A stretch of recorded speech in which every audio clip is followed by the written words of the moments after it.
we are going to eventually clean and paint the main frame around this truck. Get rid of all the rust and everything. Since we're working on the fuel tanks right now, we're going to go ahead and do that ahead of time. We're not going to do a frame restoration in this video, but we want to show you that we're going to just clean up the frame inside where the tank is. That way when we get to the frame, the rest of the frame, we don't have to take tanks back out. So we're taking, what's this look like after we got the tanks out? It's not too bad. What we're going to do is Levi has a wire wheel that he's going to work at taking this paint off, and I'm going to use one of these and we're going to work at it. But first, what do? These. Don't want to get any wire in our eyes or any rust or any dirt, anything like that. Now this is the tedious part, just kind of working, getting rid of the dirt and rust. And you guys know what that's all about, because I'm sure you did this type of work before yourself. So this is going to take some time.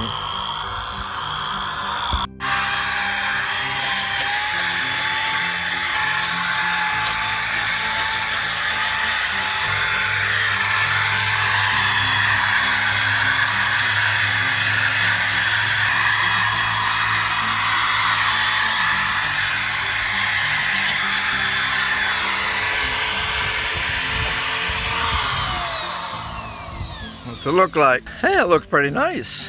Getting a lot of that surface rust off. What's nice is this vehicle has been apparently well taken care of, and it don't have the rust, layers of rust and pitting and all that stuff.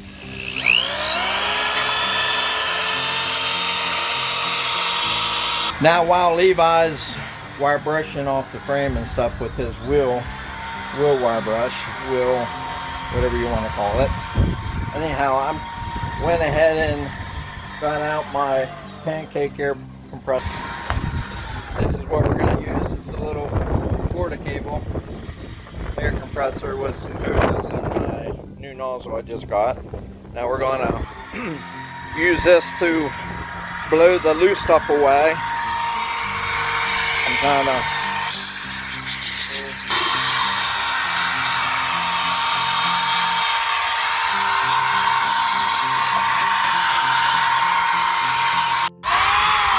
Now we got some wire in the harness here in the way, so I'll just use a screwdriver to kind of pull that out. Like that.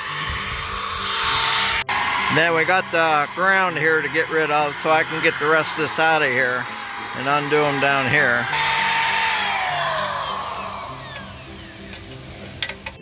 Then we got this all pulled up out of the way so we can get in here. This through.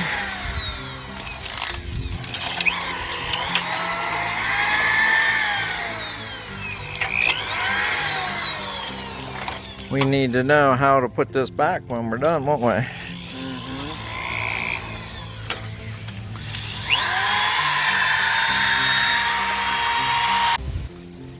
This is a tedious job, and it feels like it takes forever.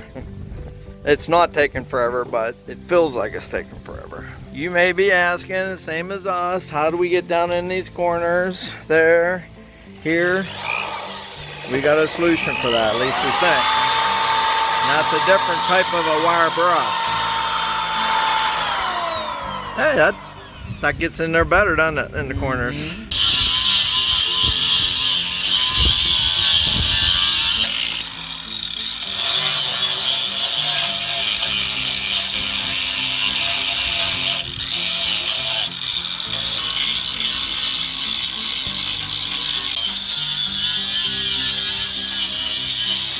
After we did some grinding, as you saw, you can see how it ripped open some of the rust, broke some of that loose.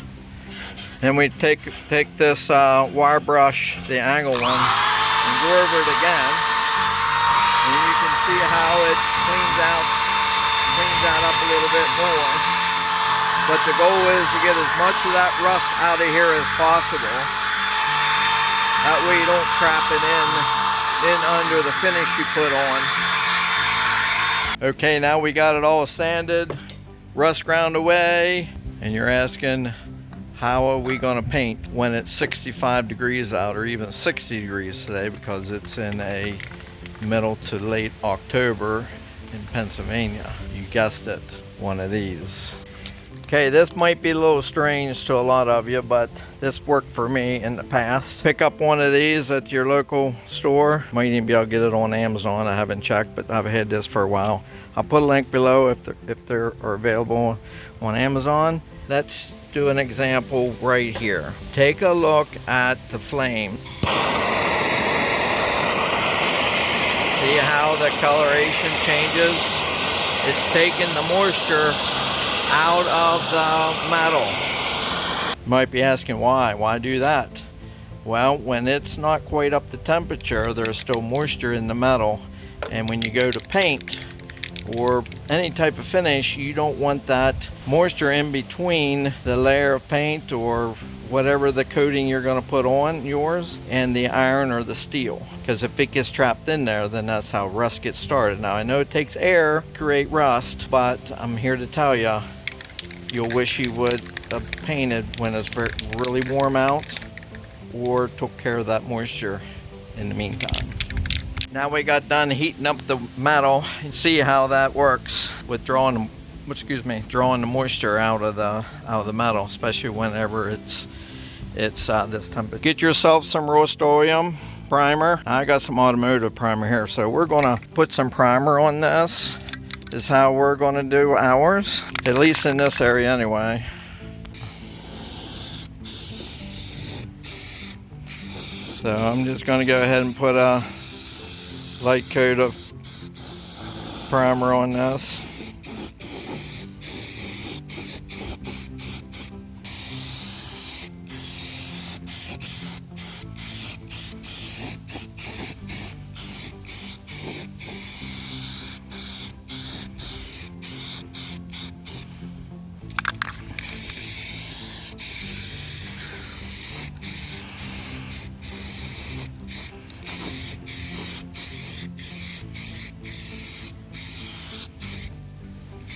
All right, that's what it looks like on the inside where the fuel tank is on the frame. So what do you think, Levi?